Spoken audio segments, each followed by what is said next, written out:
Okay, we are live. Hello, everyone. Welcome to the Danksharding educational seminar. Today, we are going to have two workshops.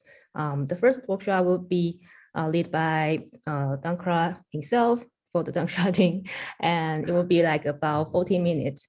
And the second part will be Vitalik will show us his pre-EIP of the sharding format transactions. That would be like about 20 minutes. But the whole workshop would be very interactive. So if you are in the Zoom and you have some question or you want to discuss something that and you can just raise your hand and we can have a quick communication in time. And then after these two workshops, and we will have like a discussion time for the engineer question and challenges and any other question QA. So, yep, I think it is. Oh, and thanks ECH and Pooja help us to do the live streaming today. So, yep, then let's go. Oh, by the way, can anyone try to try to see if YouTube quality is okay? Anyone? Yes, it works fine. Oh, thank you. And also we are recording the call, so thank you.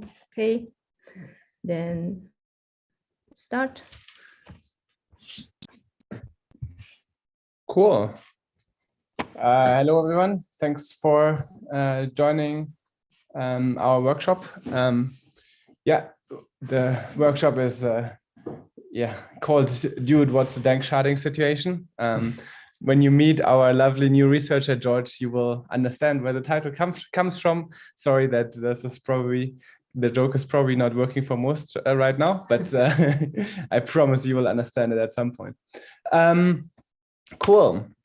I'll start my talk by talking about what's old. So basically, what we already designed with sharding and what we've already talked about. I will give a quick recap about what data shards are for, how data availability using Kcg commitments work. As a reminder, I gave a presentation about that about a year ago. So I will link to that later. So for the details about that, please have a look at that.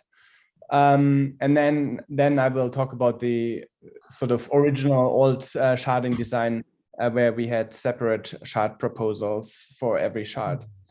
And then I will talk about what's new. And basically, the two things I want to talk about is proposer builder separation and CR lists, which are kind of the basis of what enabled this new design. Then talk about the 2D data availability scheme using KCG commitments, and then show the architecture that I'm suggesting. Okay, so what's old? So data shards, they provide data availability for rollups and other scaling solutions, and the meaning of the data for data shards is defined purely by the application layer. So the Ethereum-based consensus will have no responsibility other than ensuring that the data is available, and everything that is about the interpretation of the data, as in executing transaction and so on, is defined by the rollups or whatever else you're running on it, and the consensus nodes don't need to care about it. Why don't we do execution sharding anymore? Because at least we believe now that rollups are or can be about 100 times more efficient than native execution on shards, and it's hard to see in this context that actual execution shards would ever be in demand. So the goal is to provide a data availability layer that will provide about 1.3 megabytes per second with a full sharding rollout, and that's about 10 times the max capacity that we have now, and about 200 times the typical capacity. And this is the Ethereum target since about late 2019. Okay, quick recap on data availability sampling. So what we want to do is we want to know that O of n data is available, but we only want to do a constant amount of work. So we want it to scale. And the idea is what you do is you distribute the data into n chunks, and each node downloads k randomly selected chunks. So data availability sampling, you have the data, and the client samples these blocks of data. And okay, so what if one is missing? Well, in this naive way where you just do this on the data that you want to prove available itself, this is a problem, because if one is missing, the client is very unlikely to detect that using their constant number of samples. But even a single piece of missing data can be very important. It can be the one transaction that prints 1 trillion ether. So this naive solution is unacceptable in the blockchain context, at least. And so what we do instead is so-called erasure coding. We have data that is extended using a Reed-Solomon code, which means it's the data is interpolated as a polynomial, and we evaluate it at a number of additional places. In this example, we extend it by a factor of 2. So we have 4 chunks of original data. We add another 4 chunks by interpreting this data as a polynomial of degree 3. And now sampling becomes efficient, because if I have any 50% of these blocks, due to it being this polynomial of degree 3, so if I have 4 of these blocks, I can always interpolate the polynomial. And so, for example, now if you imagine a lot more of these blocks, if you query 30 random blocks, if all of them are available, then the probability that more than 50% is unavailable is less than 1 in a billion, 2 to the minus 30. And so this becomes extremely unlikely. But there's one caveat: we somehow need to ensure that this encoding is correct. This is where we use Kcg commitments. Very quick reminder on this. As I said, like it's best for a detailed introduction to watch my presentation from last year. Interesting. No. What? I asked if Oh, there's yeah. any slides. Yeah, I'll share the slides afterwards. Sure. So if we have a polynomial, then a Kcg commitment gives you a commitment to this polynomial. The nice property of this is that you, for any evaluation of this polynomial, so any y equals f of z, the prover can compute a proof pi, and using this commitment pi, as well as the position and the evaluation, the verifier can verify that this is the correct evaluation. So this is a very nice property. It basically gives you a commitment where you can prove that that each evaluation that you reveal is indeed on a polynomial. And this commitment and the proof are both one elliptic curve element on a pairing-friendly curve. So using BLS 12381, that will be 48 bytes.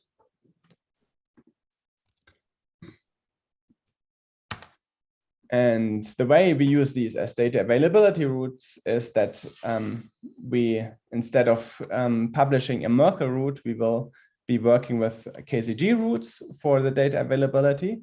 And what we do essentially is that that we commit to a polynomial, and then we say the data is the polynomial at the positions f of 0 to f of 3. And then we extend it by evaluating the same polynomial further at f of 4, f of 5, f of 6, f of 7. Yeah, as a further, like, we can easily prove with Kcg roots, that's another additional feature that the polynomial is of degree 3. It's very nice because we get this guarantee that all the evaluations are indeed on the same polynomial, and we don't need any fraud proofs or anything like that for it. Cool. So let's have a quick look at how sharding worked, like as it was spec'd out, say before December of this year. What we had was we had the beacon chain, which runs here on the left, and then we had shards, and each shard had its own proposal, like had a separate proposer selected from the validator set, and then there was a committee that verified that this proposal was available. So note, this is not a data availability sampling. This is simply the committee itself downloading the full shard blob and confirming that it's there and voting for it only if it's available.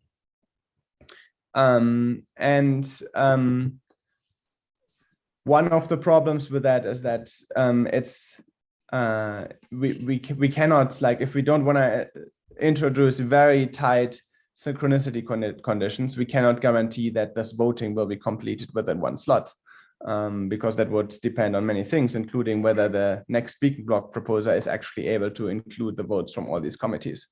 So basically this introduces a bit of complexity, because each committee needs to be managed, each committee needs to be tracked on when the shard block is confirmed, and you also like don't get guarantees when any particular shard block.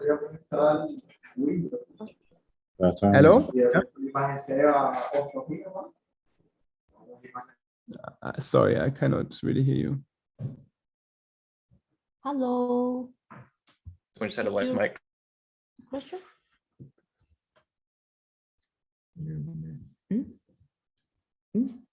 Okay, maybe he just. Okay. All right. Okay. Good. Okay. No question then. Yes. So this is the original sharding design, data sharding design. Okay. Now I'll come to what's new with this new design. And so I'll summarize first what are the new developments that we've had over or that have been developed further over the last year that we'll need to construct this. The first one is so-called proposer builder separation. It's a construction that was invented to fight the centralization tendencies due to MEV.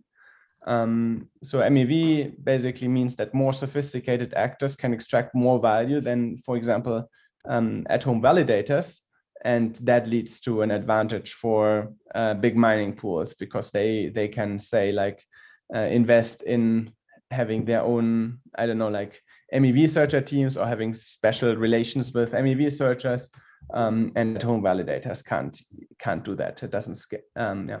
Well, it does scale. Yeah, that's the problem in this case. And the way PBS fights this is by containing this sophistication or centralization in a separate role, for which we only need an honest minority assumption. So the way to think about this is that the proposers are the validators, and we need we need an honest majority assumption in order to build a viable system in this case.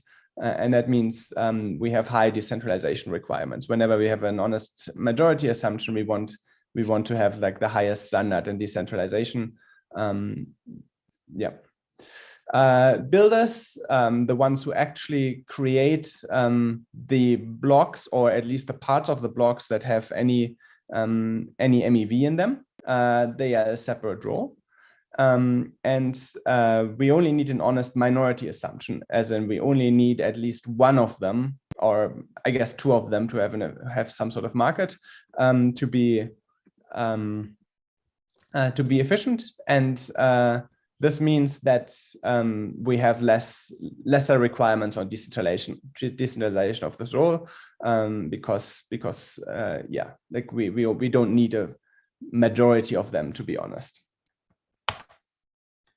And to illustrate how this works, I'm showing here a graphic that Vitalik made on a so-called on a 2-slot PBS construction.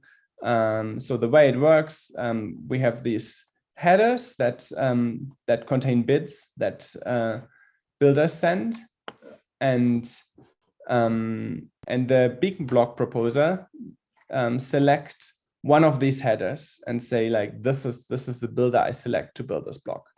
And then once this block has been confirmed, so there's like a committee that confirms this block, the builder will now release their actual block, the execution block body, and everything else that's required.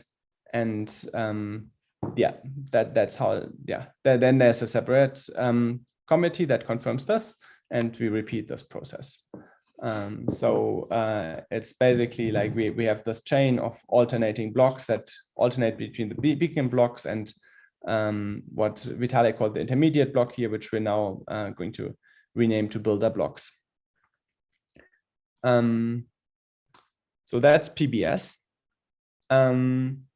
Next, I will come to one very nice new construction that one researcher, Francesco, has thought about here, which is so one of the dangers with the with PBS is that if you are a very good builder that say consistently is able to win these auctions, or that is maybe willing to sacrifice some money to like win them despite not being the most efficient, then you actually gain the ability to permanently censor some transactions. And so the cost to do that is basically for every block you have to kind of take the hit of like paying as much extra as it would cost to include this transaction. This is actually the case today. If you go, like, if you accept a full-on bribery model, then this is the same actually. But usually we assume that there is always some small non-censoring minority, and so then the cost of this is much higher. And so CR lists basically restore the old equilibrium where proposers are able to include transactions at will, and we don't rely on only builders for censorship resistance. And they do this by allowing proposers to specify a list of transactions that the builder must include. And here's like an illustration to understand this. So this is still a fairly open design space, I would say. I'm illustrating here one that we called hybrid PBS, where the proposer creates the CR list to see how this roughly works. So whenever the proposer has a slot, what they do is they create a CR list, and that is just a list of all transactions that they see in the mempool right now that are eligible to be included, and they add another summary that only contains some basic facts about these transactions. Basically, I think as a minimum, it just has to be the sender of the transaction. And the builder is that they are supposed to see these two things, and when they make their bid, they include a hash of this CR list summary to confirm that they have seen it. Then the proposer can accept this bid, and finally, when the builder publishes their block, they have to prove that they either included all the transactions from the CR list, or that or that the block is full. So I mean that's the same today. Again, like a full block obviously is not cannot promise to include all possible transactions. So there's always the way of just producing a full block, and in that case you obviously can't include all the transactions from the CR list. So this very nice design has basically allows us to be much more comfortable with going full on the proposer builder separation, because it's a question. Yeah. Is there a way to run without a builder? I think we should come to that later in this presentation. I don't think this is the best time. Yeah, but we can talk about that. I want to introduce the full design first. Another question. Alex.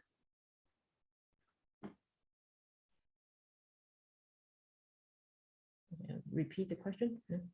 That's not a question. Oh. Okay.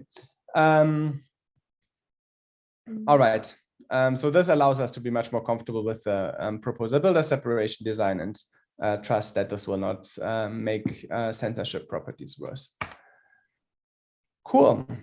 Okay, so now I will come to one further ingredient, which is the 2D Kcg scheme. So I've already introduced the Kcg for data availability encoding, and obviously, like we can see that if we encode all our data in a Kcg commitment, then we can have efficient data availability sampling. So why do we not just encode everything, like all the data we want to be available, in a single commitment? Okay, so I mean, we need a super node to build the blocks. I mean, we are kind of okay with that. That would be okay. But the problem is if there's a failure, like if not all the samples are available, which is actually probably a fairly normal case because we're talking about tens of thousands of samples. So it's very likely that potentially like a few of them are missing. So we need a way for the network to reconstruct this so that all validators come, in the case that this is an available block, obviously, come to the same conclusion eventually. And so this is kind of uncomfortable that we have this requirement that even to just for this convergence property, we still need a supernode. And so we want to avoid this. And so what we do instead is we add many Kcg commitments. So like m different shard blobs. Oh, this should be an m, by the way. So encode m shard blobs in m Kcg commitments. But if we do this naively, then we need m times k samples. So that would be a lot of samples. So instead, what we can do is we can use the Reed-Solomon code again to extend the m commitments to 2m commitments. And here's an illustration how to do that. So basically, we have our original data, and that's committed to by these commitments 0 to 3. And like when you extend them, these rows, then that's already committed to by the same commitment, right? So the Kcd commitment 0 is an interpolation of the 0th data row, but it encodes the extension as well. Like that's the property of the polynomial. What we do now is we add extra commitments, so the commitments 4 to 7. We do this in a way that these commitments lie on the same polynomial as 0 to 3. And thus basically this makes the whole thing a two-dimensional polynomial, and at the same time it's very easy to verify that this property is true. Like it's easy to verify that these commitments 0 to 7 are on the same polynomial. And using the scheme,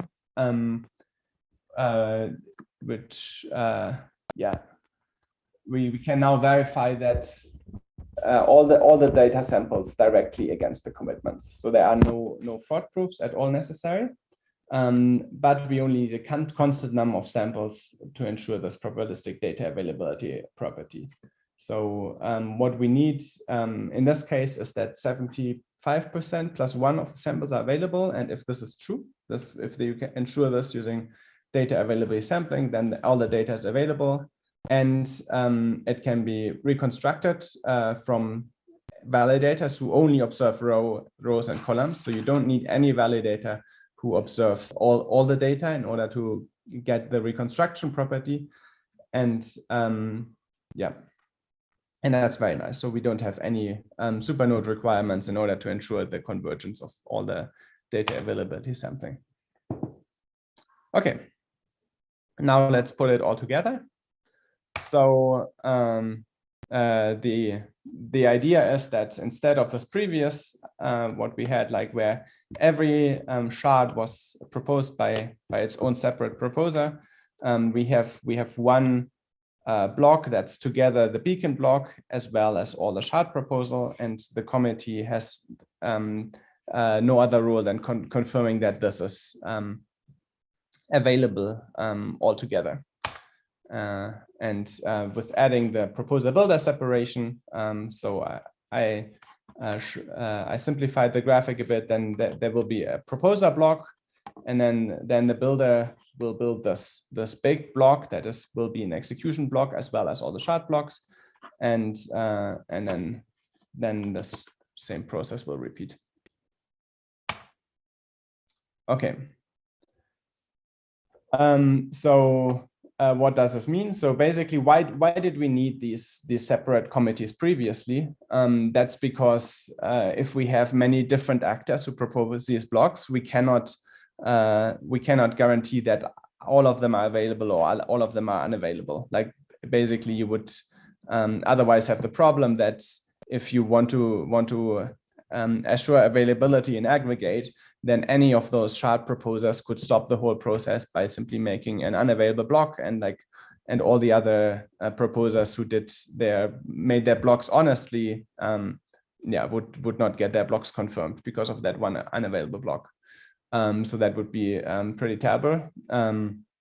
But since we now have a single actor creating this whole block, this changes this property, because now we can simply say, well, I mean, they are responsible for distributing all their data properly, so we can just do the whole thing in aggregate. Okay, so and how does the honest majority validation of this work? So what we do is that each validator will pick a number S of random rows and columns.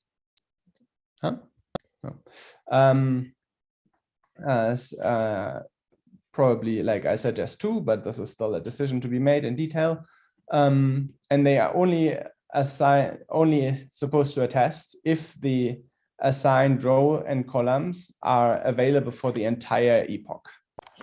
So basically, I indicated like 4 rows, like 2 rows and 2 columns, and they will watch the subnets for these, and like from one attestation to the next, they will ensure that it was always available, and if that's true, only then will they vote on the next attestation. And we can further reinforce this behavior by adding a proof of custody. And this means that any unavailable block, an unavailable block is one that has less than 75% of data available, cannot get more than 1/16 of the attestation. And this is even true like for future committees. So like any chain that has an unavailable block in it would only ever get 1/16 of the vote for the whole epoch. So that's very unlikely to be confirmed. Which is a nice property that we can scale this to the full validator set very quickly. And reconstruction works like this. So basically, we still have these rows and columns that each individual validator samples, and because they sample full rows and full columns, they can always, like, availability means that 50% of like the line was available. And in that case, they can just reconstruct it, and that's a relatively small amount of work because it's only a single row or column, so it's any individual validator can do it. And then what they can do is, because they're also on these orthogonal subnets, so let's say like they have reconstructed their top row, and say one of these columns was missing one sample in that location, then they can resend that sample on that channel, and will be made available to all validators. And And I think, yeah, my rough estimate is that with 55,000 online validators and this 2 rows and 2 columns, you would basically guarantee reconstruction, like a 1 in a billion chance or so that a block that is available can't be fully reconstructed. Yeah. In practice, this is probably going to be a lot better because most nodes run a lot more than just one validator. And yeah, as a future upgrade, that's probably not going to be in the first version of the spec. We'll add the data availability sampling, and that basically means that each node will check 75 random samples. So why has this become 75? We previously talked about 30. It's 75 because this is a 2-dimensional polynomial, and in this case, we need 3/4 of the data to be available. And if you do the math, then this increases the number of samples to have this 1 in a billion chance that a non-available block can pass to 75. Yeah, and this requires only about 2.5 kilobytes per second of bandwidth. So that's a very nice improvement on the data availability sampling. Cool. So let's go through the summary of what this construction means in terms of implementation and as well UX or DevX. So I think the first very major advantage is that the design is a lot simpler. So like it will remove probably, well, I don't think the previous sharding design was fully spec'd out, but I think it will this will be simpler by many hundreds or even 1,000 lines of code in terms of the specification, because we don't need any shard committee infrastructure. It's all only the main chain that committees need to vote on.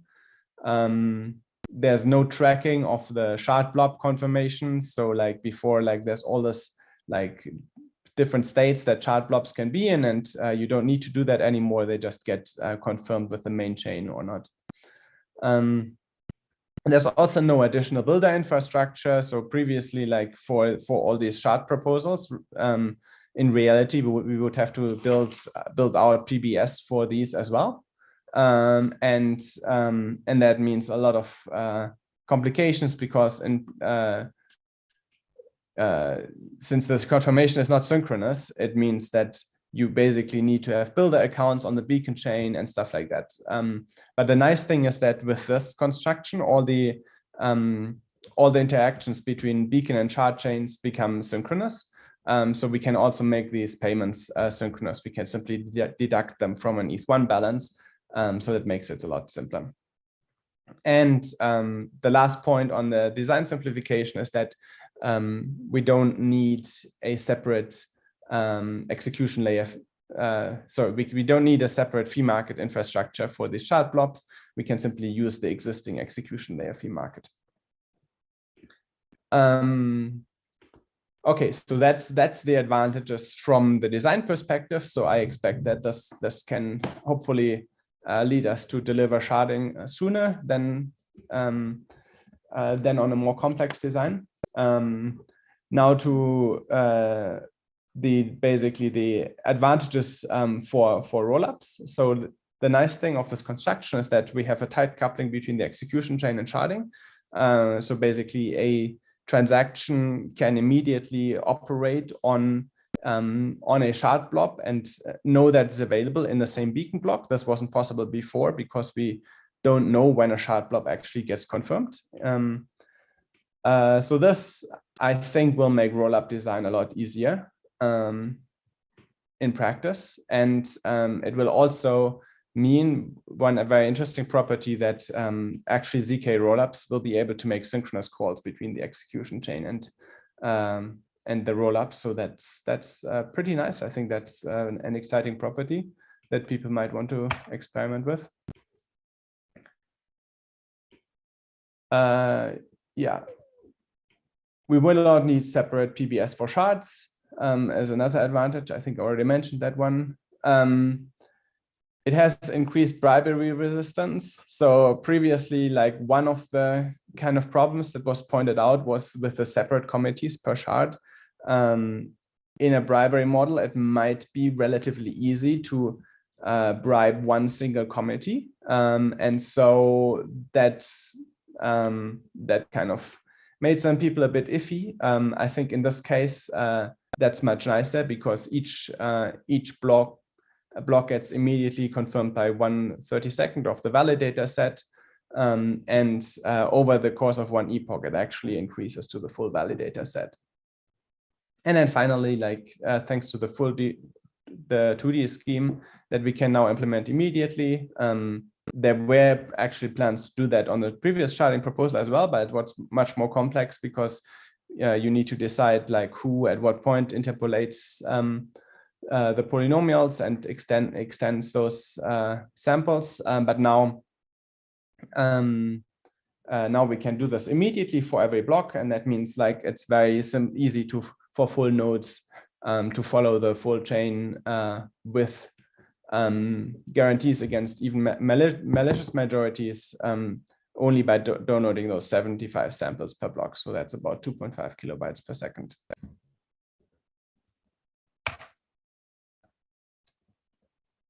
Right. So what are the new challenges that come with this design?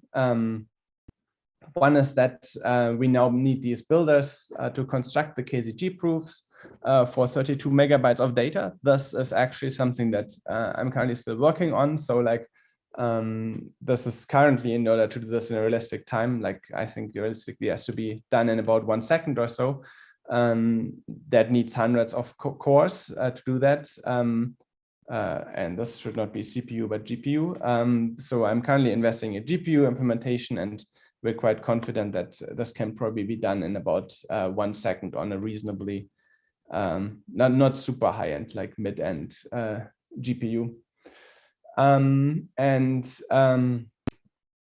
it needs a fairly good, but not completely unrealistic internet connection of 2.5 gigabits per second. Yeah, the second problem is that we're giving more power to the builder because they now, well, I mean, was kind of already clear that we needed this for the execution, but it will be a single builder who serves both the execution and the data layers. So we need a mitigation with the CLS that I quickly introduced previously. Cool. And now, yes, this is just a list of some resources that will be useful. So there's the summary document that I wrote up back in my original tweet thread. There is kind of an initial consensus PR that shows how to implement these changes to the spec. If you need some if you need to revise the Kcg commitments, then here's a link to my presentation and the workshop from last year, a link to Vitalik's 2-slot PBS, and then a summary on the CR list. So that you will be able to get these when I share my slides after this talk. Cool. Okay. So we have a little bit of time still, I think, right? Yes, I think we can take question for 10 minutes before the next presentation start. Okay, but we have a question time afterwards, right? Yes, also. Okay. So if there's, I think there are some good questions on the chat, and okay, if anyone okay, wants to speak out and just unmute yourself and ask the question right now. Anyone? So maybe I missed it. So this all describes how we verify the data is available at block construction time. How do we validate that the data remains available indefinitely for the future? Like in 5 years, how do we still know that the data is somewhere? So, well, I mean, okay, complex question. I don't know if I should answer all that right now, but I mean, I think like So the consensus layer, I think, should not be responsible for ensuring data availability forever, but it should ensure it for a limited time. Yes. So this is a good question, and I think like so there's definitely a digital hash table construction that will store this data for some time, but obviously that's purely based on the peer-to-peer network. We will also add the proof of custody that basically requires validators to store the data and make it on-chain available for some limited amount of time. So that will be like a few months, but I don't think the consensus layer itself should be responsible for storing data forever. That's not the right way to do this. The consensus layer is supposed to ensure that data was published and was made available to all participants who were interested in it. Gotcha. Okay, so the idea here is that you're trying to solve the problem of making sure the data is available when the block is proposed, and then for pretty quickly after that, then we shunt it off to some other system for long-term storage, like BitTorrent or whatever that solution looks like in the future. Right. Kind of like what we're talking about with it right now. Like the timeline for that is like, I mean, on the order of months, right? So that's at least my idea, that there's like a consensus layer data availability guarantees that is on the order of months, and that should give any actor who is interested in the data enough time to be able to download it, and after that, yes, we use some yet to be defined layer like BitTorrent or something to download that data. Yes. Okay. And there is yeah, just one thing I would add there is that it is like the long-term data availability problem. Like if you do the math, it just is a much easier problem, right? Because it's a 1 of n honesty assumption, and if you actually figure out like how many terabytes it is per year, like it's vastly less than the amounts that BitTorrent network is able to handle already, right? So I think that's the reason why we're just not super worried about that problem at the moment. Like it definitely is possible to stick it up on torrent files and have way more seeders on them than like what almost every movie gets. It's definitely possible to just like come up with 50 different centralized actors that are willing to store it, where even as long as even one of them is actually storing it, you're fine. There's like five different ways of doing it. So I'm like, I think all of our view is that as long as the data is actually available for a few months, the risk that any of that data will like somehow stop being available 10 years in the future is like just extremely low.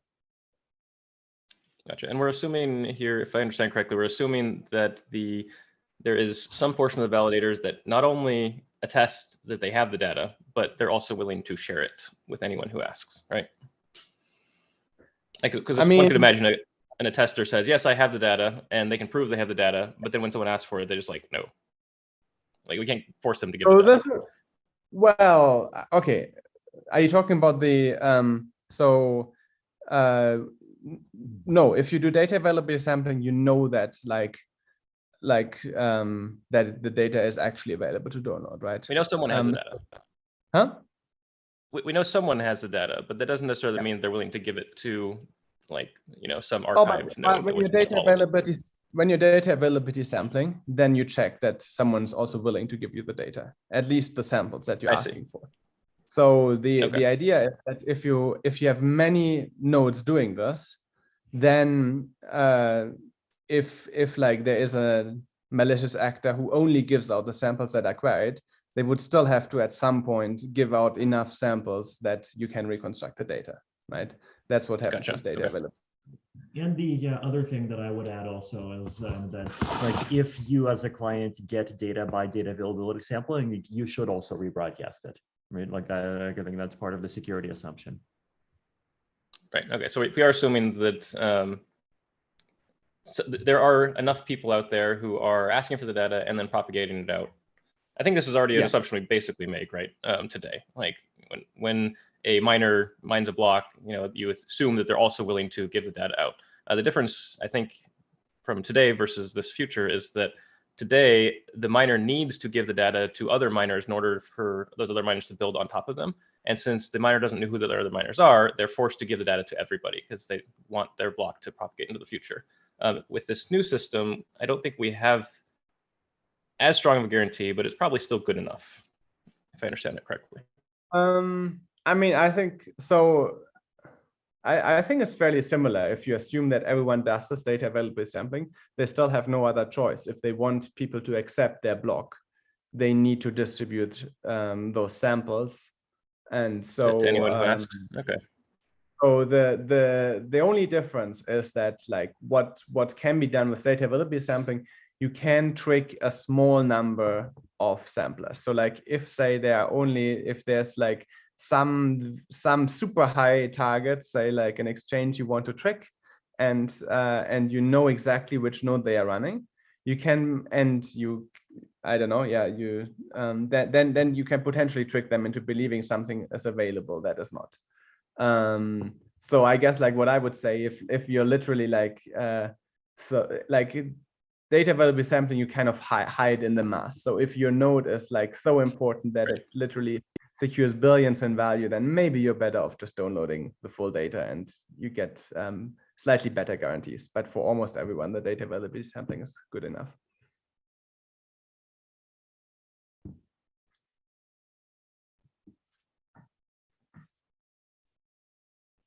Cool. Did we have other? I think Jacek had a question. You still the? Oh, Justin. Oh, Justin. Yeah, quick question. So basically, I'm wondering what happens if we don't have enough online validators for reconstruction. You had this calculation, 55K validators. Is that 55K online and honest, or just online? Well, online and honest in this case, yes, or like online and reconstructed, to be precise. In practice, this number, this is a very, very pessimistic calculation where every node runs exactly one validator, which is very unrealistic. Like in reality, we know the average is much higher than that.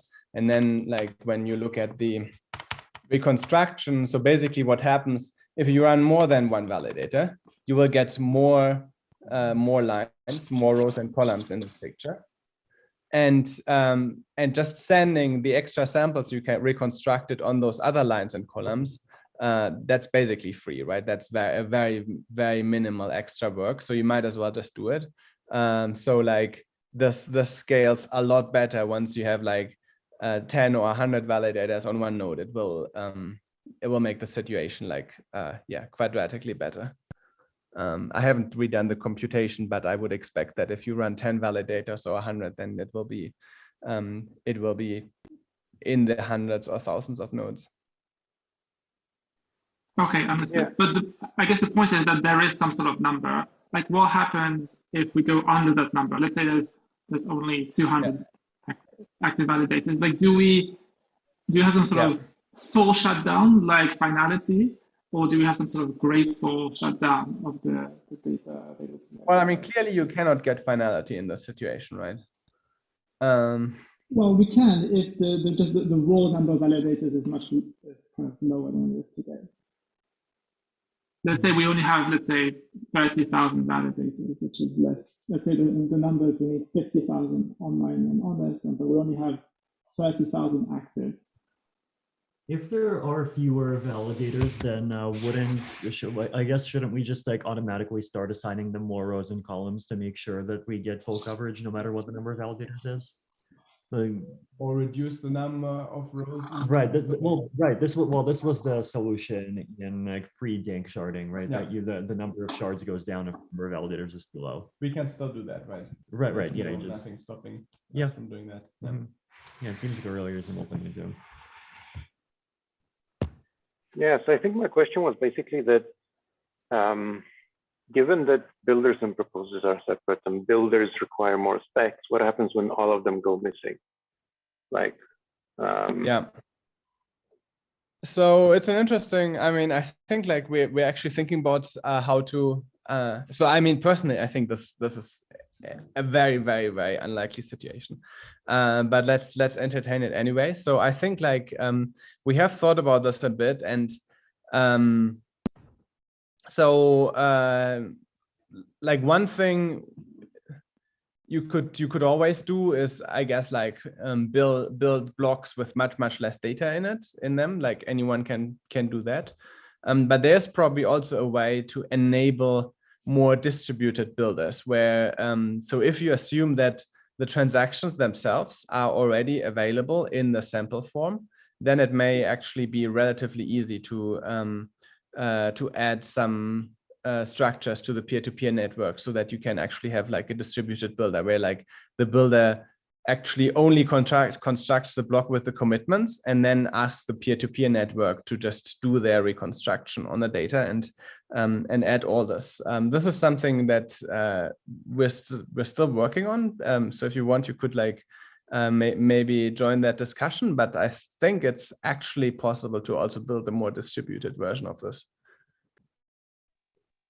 And the rewards for building the blocks is basically your MEV, or what? How do we split the rewards? Oh, I mean, yes, it's MEV, but it's in the sense like, I mean, it's also just fees. So even if you're not good at extracting MEV, you still get like paid all the tips from the transactions and so on for it. So like even if you do it as as a proposer, you can always like build your own block as well, be your own builder. In that case, you can you can just take all the transaction fees, which should be enough to pay for this. So it's not an altruistic work that someone has to do. This may be too forward-looking, so feel free to decline to answer.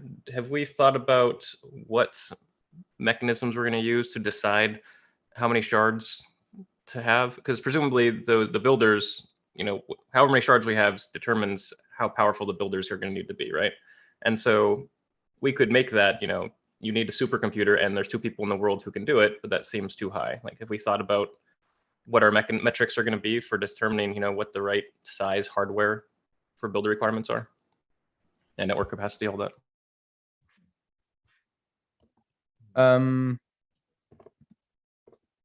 Right. I mean, I guess I think like our limitations are, I would say, are less on the builder side and more on the validator side, like what we're willing to for validators to be, because like in this construction where we want the validators to be able to lead the reconstruction of the full block, yeah, we have some restrictions on how big we can make the data availability set for that. I see. So your belief is that our bottleneck will be on the validators before we get to any reasonable bottleneck on the builders. Yeah, I wrote about this in my in the article on the limits to blockchain scalability a while back.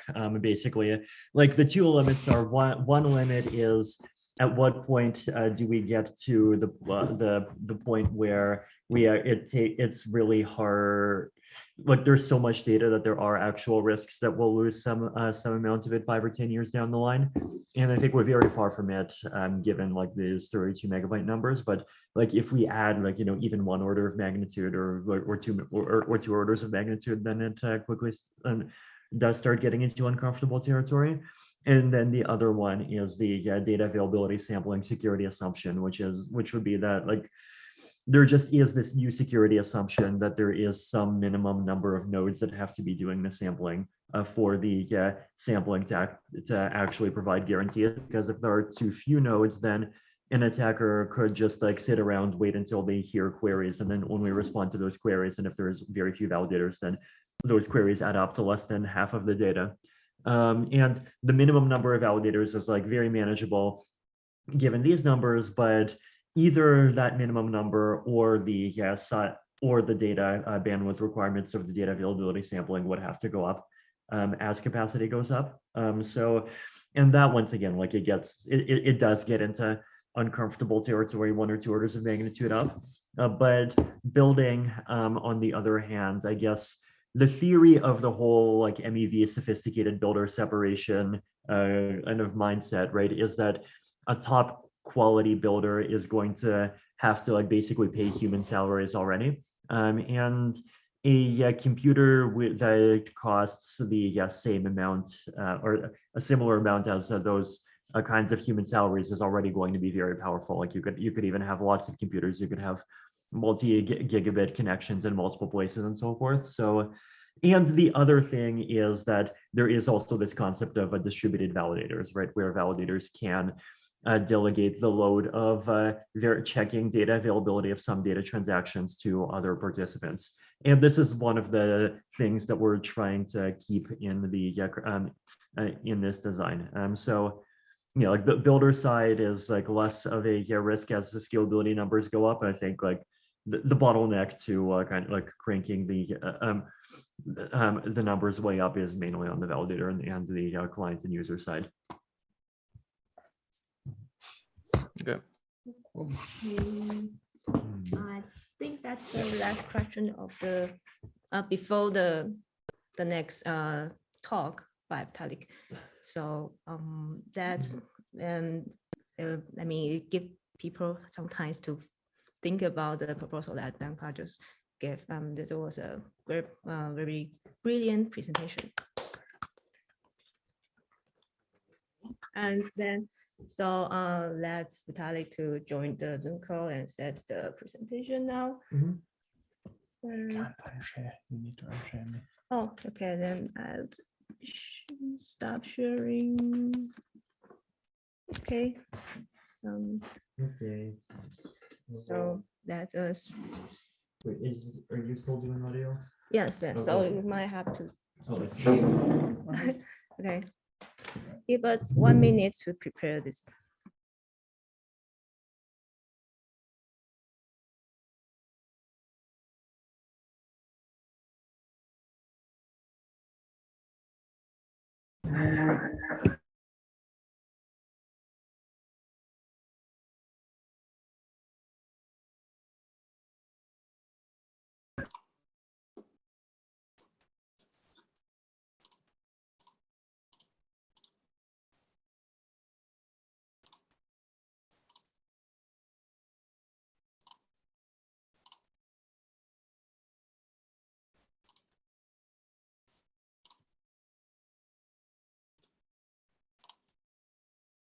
Everyone's seen now.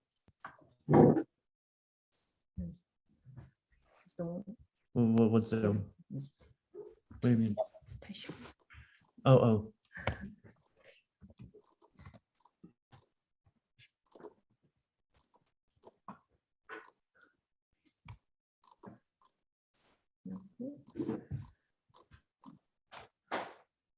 Okay, great.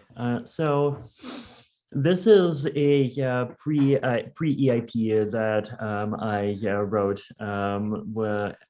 over the last couple of weeks. And the goal of this is basically to try to give some of the scalability benefits of Danksharding and provide like some transaction fee to rollups like on a much faster schedule than full Danksharding with data availability sampling, with BBS, and with all of those other kind of fancy constructions would be able to be implemented. Right, so the core idea here is basically that this EIP implements the transaction format that would be used in sharding. So it implements this new transaction format where you have these transactions, and each of these transactions has or is connected to what we call a blob, this piece of 128 kilobytes of data, and the long-term idea is that we want these blobs to be sharded, right? So you're not. We could have hundreds of these transactions, blob carrying transactions in every block, but the actual blob contents would be distributed across the some different peer-to-peer subnets, or possibly some DHT construction, some kind of system that we do data availability sampling on, and every node verifying the chain would only have to actually download and verify the headers of these transactions. But in this EIP, we don't do that yet, right? So we still require everyone to download the contents of every blob. And instead of having a cap of 32 megabytes, we have a cap of 2 megabytes and a target of 1 megabyte. And these, so the transactions would basically be just regular, they would look from the execution client point of view very similar to how existing transaction types look, except they would also have these extra Kcg commitments attached. And then there would be this structure that gets added beside the beacon block and then gets passed around the peer-to-peer network with the beacon block that contains all of these actual blobs. And part of verifying of the beacon block would be verifying the blobs against the commitments that are in the transactions. So skipping past parameters and skipping past helpers first. So we add a new EIP 2718 transaction type. And now one notable thing that I did here is that this is a Ssd transaction type. So there's a couple of reasons for this. One of those reasons is that I think we do want to migrate execution layer transactions into being like part of the same system as beacon chain layer logic eventually. And this is as good a place to start as any. And the other reason is that the EIP actually does require the beacon chain to have visibility into this list of Aversion Hashes that's part of the Blob transaction. So Ssd Structure, basically you have your assigned Blob transaction, which has kind of the header, which we call the header because it contains the hashes of the blobs, but it doesn't actually contain the full blobs. The blobs get broadcasted in another layer, and it has a signature. The blob contains like very standard stuff that we all know and love. We all love nonces, we all love gas, we all love max base fees and priority fees. Who would get sent to value data. So it is a transaction that makes a call to some address with some piece of data, just like anything else. But it also has this list of blob version hashes added on. Now you might wonder, well, if the transaction type as described in Ssd only has these blob version hashes, well, where are the blobs? So the answer to this is if you scroll down, look, there is this object called the blob transaction network wrapper. And this would be the objects that actually gets passed around the network and passed around the mempool, right? So it would contain the transaction and it would also contain the actual blobs. And there's this network level validation function that basically checks that like the roots that are included in the transaction actually match up with the blob that gets passed along with it. So this basically this part of the EIP talks about what happens on the execution client side, right? So like in some ways there's like three sides to what's happening to this EIP. There is the execution client side logic. There is the consensus client side logic, and then there is the network and mempool logic. So from the execution client point of view, we actually don't have to care about the blobs at all because there is this magic other structure that's ensuring that the blobs are available. Right? And the way that this EIP is constructed is that the execution client layer logic doesn't actually have visibility into what the blobs are. All it can do is it can see the hashes, right? So it's this kind of very pure design where we're basically adding this extra big data field where that data field cannot actually be accessed kind of synchronously inside of execution. And this is critical because in the long term, these blobs are actually going to be broadcasted across like different subnetworks, and most clients are never going to see like more than a small portion of the entire blob data. So otherwise, you have a transaction signature, standard ECDSA signature for now. The way to verify the signature and compute the origin is like fairly self-explanatory. And we also check a couple of restrictions. So this will be one point where I'll talk about like what these Aversion Hashes are. So like if you've been watching this carefully, you might notice that we have a concept of blob KZGs. and KCGs are the KCG commitments that Duncan talked about. Then we have this concept of version hashes, and we have a function that converts the KCG to a version hash, which basically just hashes it and it adds a version byte at the front. The main reason why we want to do this is forward compatibility. So the one way to think about this is like, suppose in the dark year of 2000, like XY, quantum computers get invented, and oh no, we can't use KCG anymore. We already know what we're going to upgrade to, right? Like we'd basically upgrade to Merkle trees with arithmetic hash functions, where we add on a Stark to prove that the Merkle tree is committing to real data, and it's committing to data that is correctly erasure coded. But that would look like a very different structure from the Kcg, right? So what we want to do is we want to kind of establish today this kind of very permanent and long-lasting idea that version hashes are 32 bytes, and they always will be 32 bytes. And then if you want to prove things, then the thing that you're proving based on is you're checking against a version hash. And like part of the proof would have to contain the KCG commitments today. And in this Stark future, the proof would have to contain the Stark that proves that it actually the data actually is correctly erasure coded. One way to look at this is that there's down here we have some precompiles. So like, for example, there's a precompile to evaluate the polynomial represented by a blob at a particular coordinate. And the thing that it checks against is it checks against the version hash, right? So we have version hash X, Y, and then it's assumed that everything after this point is the proof. But then today the proof consists of the data KCG, so the KCG that hashes to the version hash, and then after that you have the quotient, where the quotient is like the standard KCG proof, right?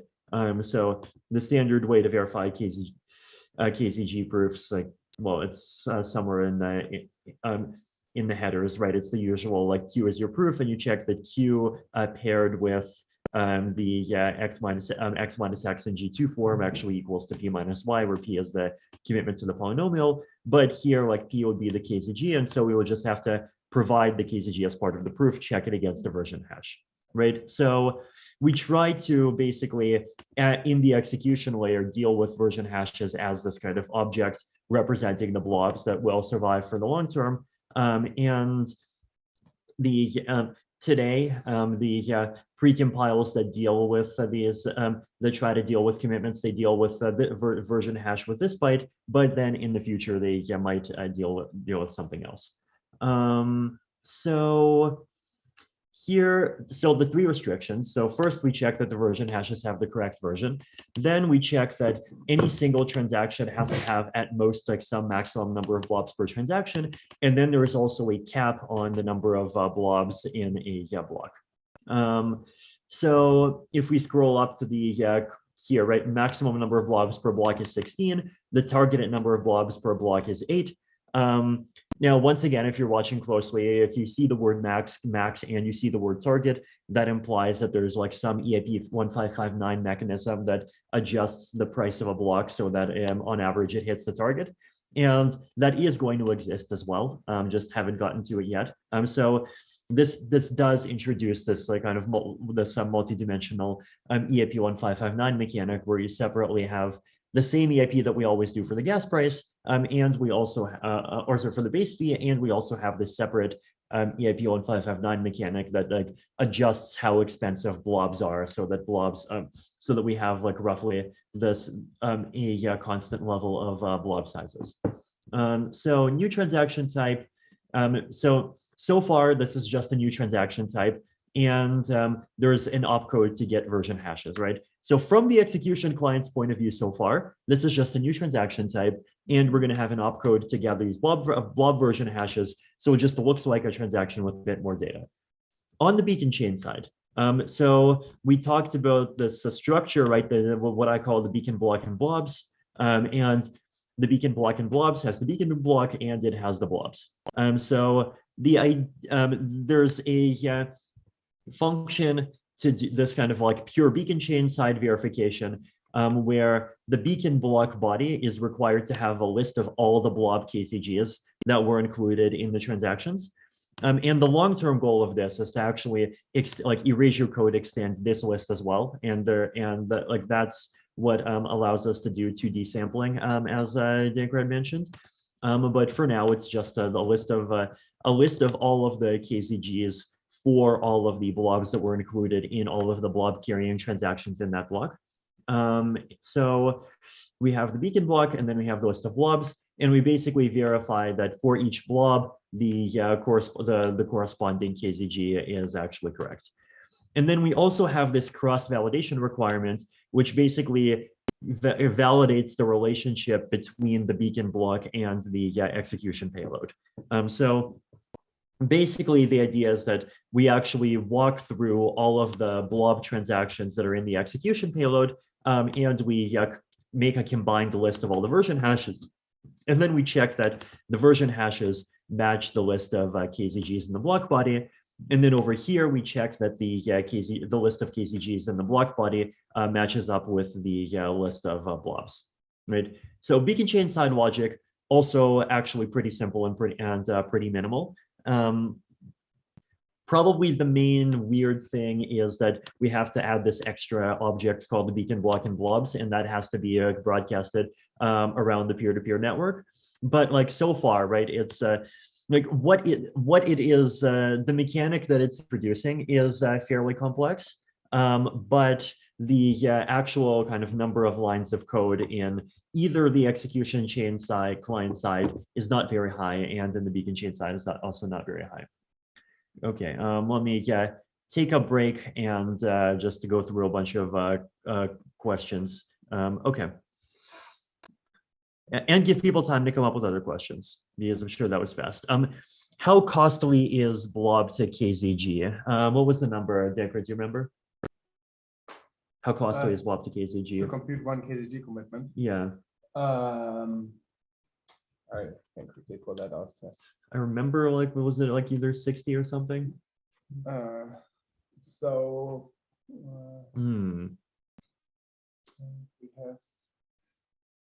2 to the 12, right? Is the right, number. 128K, which is 2 to the 17 divided by 32 to the 12 points. So, yeah.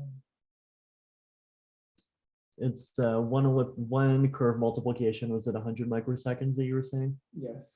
So 100 microseconds multiplied by 2 to the 12 is 400 milliseconds. But then, because it's a linear combination, and we can do the fast linear combination Pippinger stuff, divide that by a log, and so we get like somewhere around 50 milliseconds. Mm-hmm. Great. Now, okay, yes, we can do multiscalar well. And okay, so another nuance to keep in mind here is that in order to verify this, if there are multiple blocks, there's actually a further optimization that we can do on top. And the optimization there is to basically take a random linear combination of the KZGs and a random linear combination of the blobs. And that's just field math. And so the field math is very fast. And so we only ever have to actually do the 50 millisecond thing once, right? So the per KZG math here, like how much is it to take a random linear combination of the, I guess that's like 8192 field ops per, like 4096 times 2 field ops per blob. And a field op is like what, 50 nanoseconds? Yeah. So 50 nanoseconds times 8192. So that's about like 400 microseconds, like less than 1 millisecond per blob, right? So the incremental cost is high. Another thing I would add is that if we decide that even the 50 milliseconds here is too high, then there is an option to basically add like to add to the blob a proof of evaluation at a random point, and that's something like it would add some protocol complexity, but it could decrease the amount of work that we have to do over here even further. So like I think right now it's good. Like right now it's quite good already, right? Because it's just 50 milliseconds plus maybe like 1 millisecond a blob, but if we decide that we want to get like even further efficiency gains at the cost of some complexity, then there is a path to doing that as well. Okay, yes, ding, ding, ding. Right. So at some point, we should probably talk about like how rollups will actually use these blobs. Actually, just to get right. Okay, so maybe just to kind of give people context, we are going to kind of skip past and do this and like talk about rollups a little bit now. So the way that optimistic rollups would work, right, is that optimistic rollups today, they just stick their transaction data in call data, and they make like a data submission transaction where that data submission transaction just contains all of the call data. And often what even happens is that the way rollups already work is they basically just stick the transaction on chain. They go through that process once to verify the transaction's available, and then from that point in the future, like basically, if you ever want to do a fraud proof, you would basically have to resubmit the transaction, and then it would get checked against the hash that got saved, right? So here you would actually do the exact same thing. So you basically, when the data is being submitted, the rollup block data would just be part of a blob, and then you would save the version hash. And optimistic rollups, basically, whenever there actually is a fraud proof, then the full contents of the blob would have to be submitted in call data, and that is why we add the blob verification precompile here, right? So blob verification precompile basically like checks an entire blob again.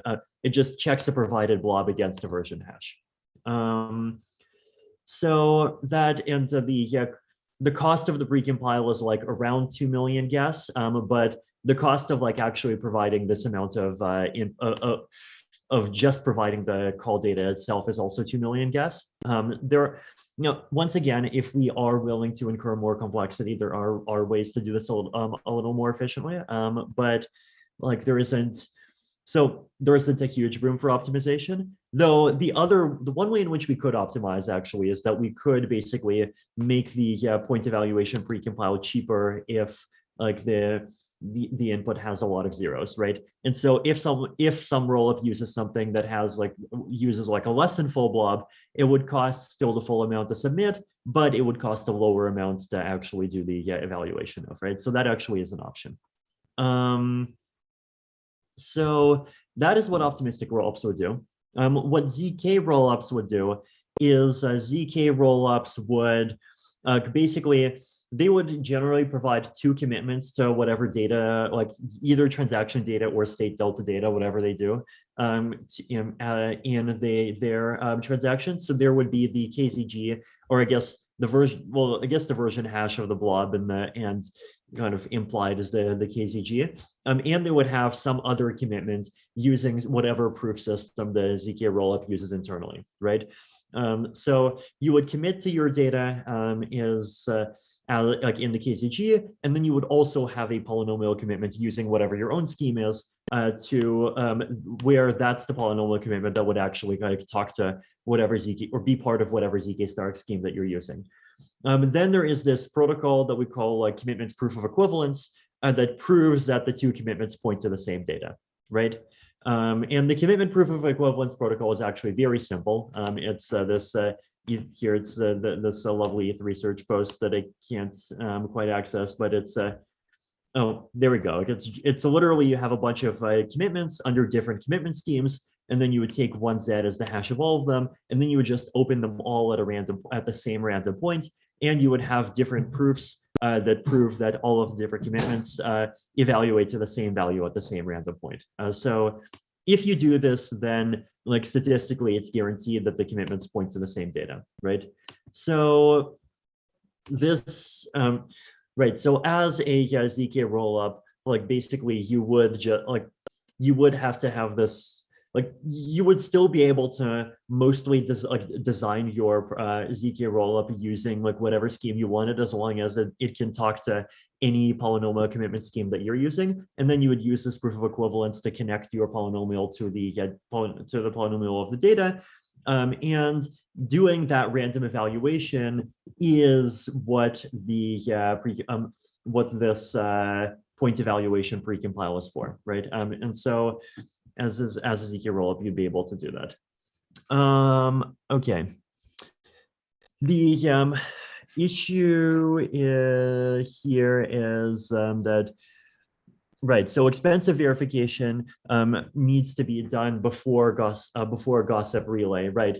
So there are ways to optimize this. So one of the ways to optimize this, for example, is that you would have kind of discrete periods and you would relay many at a time, right? Because of because of what we talked about, it's much cheaper to verify many of these at the same time than it is to verify a single one of them.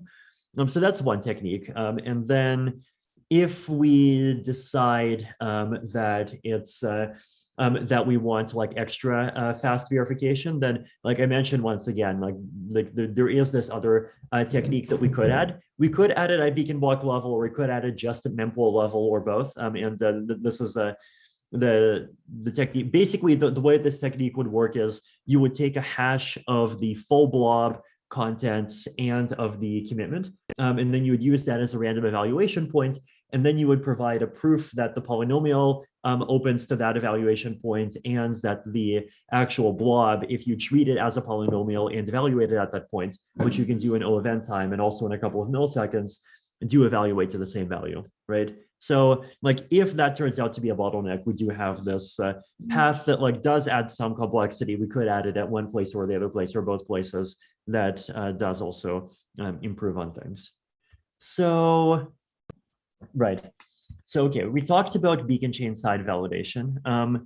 Can you verify a Fry Stark without providing the full data to build the Virtual tree? I mean, yes, right? You just Starks are snarks, they can include an unlimited amount of private data. Okay. So maybe I missed some. Sure. Maybe I missed something. This sounds like we're just moving the problem from the execution layer to the beacon layer. Did I miss how we're making it so the beacon client doesn't have to propagate and store the full blobs to everybody? So, right, good question. So the beacon client does have to propagate and store full blobs in this form. And the reason for why this is worth doing at all is very similar to the rationale for EIP 4488, which is basically that we're at the limits of the burst load that we can handle, but we're very far from the limits of the sustained load that we can handle, especially post 4444. And these blobs clients should be able to delete fairly quickly. We could even delete them in in less than whatever the 4444 period is, because the blobs are very separate data. But basically, it's after the today the reason why we don't just have very cheap call data is because of the burst size, or the maximum burst size would just go way up and way beyond what clients are willing to handle, which is why EIP 4488 added the reduced cost with the separate limits. So we do multidimensional pricing. This EIP also does multidimensional pricing for the exact same reasons, except this EIP basically, instead of opening up that extra data as call data, it opens up that extra data as this kind of inaccessible extra data that is in the same format as it would be when we end up actually fully sharding it, right? So once the EIP is included, it is extra work to accomplish a very similar benefit to what EIP 4488 accomplishes. But the benefit is that once this EIP is added, then basically all of the work needed to get to full sharding can be done in the background. Rollups don't have to care about it. Execution clients don't have to care about it. Even most of the people working on beacon clients don't have to care about it. This EIP already kind of turns the blob verification process into this kind of this one extra function that just verifies that the block and blobs are available. And you can kind of quietly replace that with data availability sampling over time without even needing to touch the rest of the consensus or the execution layer. Okay, so if I understand correctly, the this creates a new class of data, which we can then price separately from all of the other things. So we don't have to price it if gas like everything else. And it sets us up for a smoother transition to Danksharding sometime in the future. Right. Okay. How difficult at minimum would it be to discard a spam TX? Okay, yes, good question. So I did talk about this in the security question, mempool issues. So basically the issue, so I think the reason, like this is actually, I think, a problem that the Ethereum mempool has to some extent already, right? Like transactions that are very big in terms of data. The reason why it's the reason why big data transactions are a bigger problem than execution transactions is that if a transaction has like 10 million gas of execution, then in the mempool, you would only still have to do the 21,000 gas verification of the signature, and that's all you need to do. But if a transaction has the full data, then you would still have to, every node would have to download and rebroadcast all of that data. And so you don't get those same kinds of savings. So the risk of this is that there is this kind of attack where the attacker makes and publishes a series of big blob transactions where they just kind of like escalate the fees up a ladder. And then they finish it off with a transaction that only has 21,000 gas, right? So you have like an entire row of transactions here with increasing fees where these transactions have like big amounts of data, hundreds of kilobytes. And even without the CIP, right? Like you could do this today. But then what you do at the end is you just stick this transaction at the end, and you could stick it into the mempool. You could even do it with flashbots. You could like just be a miner and do this attack yourself. Then you would finish it off with this 21,000 gas transaction. And so you've basically imposed like 9 times millions of gas of load on the network, but you only pay this tiny node. So the simple mitigation that I think I recommend. I think when I brought this up in the guest chat, I think some of the guest team suggested this. Basically, that for transactions that carry a large amount of data, which could be blob transactions or it could even be transactions today that have a lot of call data, we increase the minimum increment from what I was told the current amount is, which is 1.1x to 2x. Or if we want, we could even be harsher. We could even literally say, maximum 3 fee replacements for a transaction. And the idea would be that at least like this part of the attack would be completely removed. EAP 4488 maybe is what I was talking about. So 4444, or I guess 4 4s, is the history removal. 4488 was the call data increase or gas price reduction that I suggested last year that adds some multi-dimensional pricing. And right, so the mempool attack basically, like if we just increase the minimum increments, then the mempool attack would be able to go down, and basically the transactions would be similar to, or the total load that you could impose on the network would be similar to the total load that you can impose on the network by just doing like this kind of fee ladder attack with a regular transaction. So that's kind of one answer. Another possible answer, of course, is that like if, let's say, in the future we want to increase the size of the blobs, then one of the things that we could do is like you could have a separate mempool for this. In the longer term, you could even have some kind of sharded mempool for this, or obviously there are these like separate proposer builder markets that are starting to exist already. So that is like there are longer term solutions like that, but I guess kind of like the simple tweak that seems like it compensates for a lot is just this kind of like minimum increments increase. So I think this gets us to I feel like what have we talked about? We talked about the execution client layer stuff. We talked about the beacon chain stuff. We talked about there's an opcode to get version hashes. There are these 2 precompiles that they are pure functions. They will require the beacon or execution chain clients to also have the BLS logic in them. or BLS 12381. So one way of doing this is to just say, okay, fine, we're also going to add the BLS 12381 precompiled to Shanghai, because that's just something that's been sitting around and ready for inclusion since forever. And if we do that, then the libraries would be in, and just calling the same libraries would be pretty trivial. But there's other, like, just to kind of highlighting that, like, it does mean that BLS 12381 would become a dependency of execution clients in addition to consensus clients. But otherwise, it's a pure function. Blob verification is a pure function. Point evaluation is a pure function. And like, as I mentioned before, a lot of the ways, and like, there are some fine details in how this is organized, like the concept of version hashes that really strongly have to do with forward compatibility. And like, one of my personal kind of visions is that I hope that we can do more like explicit forward compatibility in the future. So one good example of this right now is that today there's a bunch of Ethereum applications that use Merkle-Patricia tree verification implemented in Solidity in order to verify things about history. I think even some of the optimistic rollups do this. But when we switch to Verkle trees, every application that does this is going to be completely broken, right? Unless they upgrade. And I think this is unavoidable. And like, in the case of rollups, I think like rollups are going to want to upgrade to take advantage of these blobs, and everyone else will just have to upgrade.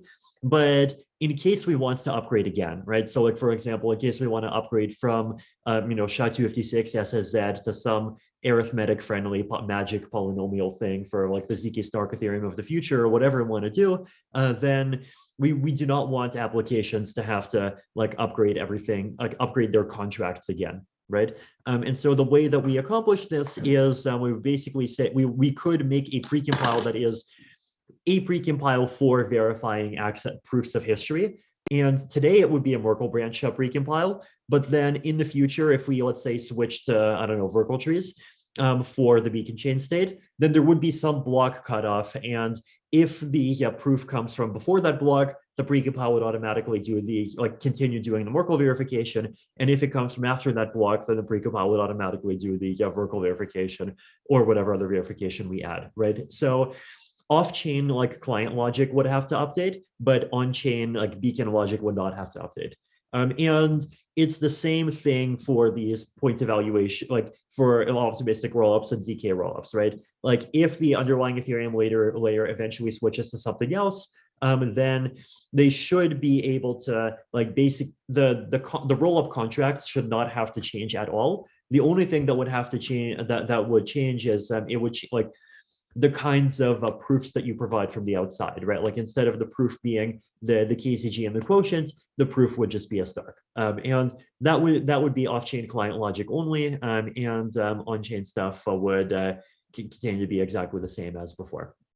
Finally, the gas price update rule. So I will preface this by saying, so far, this has been probably the most internally contentious parts of the EIP, and there are a couple of different approaches that can be taken, and I would be happy to switch over one of the other parts. But basically, so this EIP does do multidimensional pricing, right? And as we mentioned, it has to do multidimensional pricing so that we can actually have like a sustained load of one megabyte of chain data without having burst loads that are higher than clients are willing to accept today.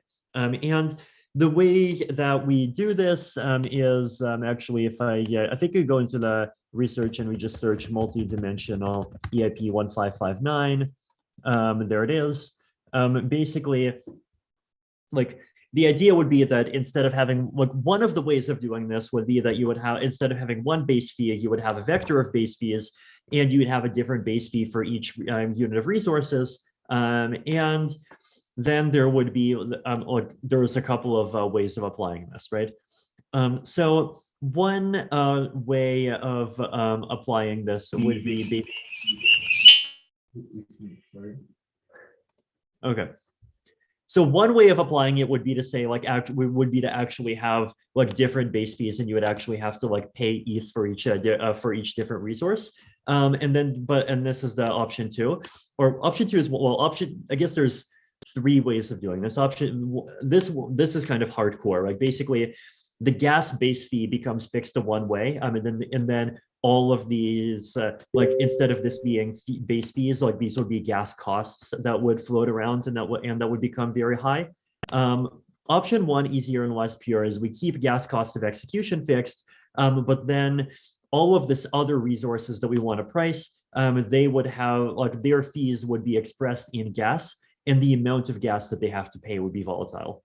So that's the scheme that the CIP currently takes, right? So basically, we have this get intrinsic gas function, and I put 20,000 instead of 21,000. The idea of this is to just like have this tiny nudge so that if anyone wants to use this new transaction type for things that are not blob related, they can, and we can kind of nudge people to doing things with SSZ transactions over time.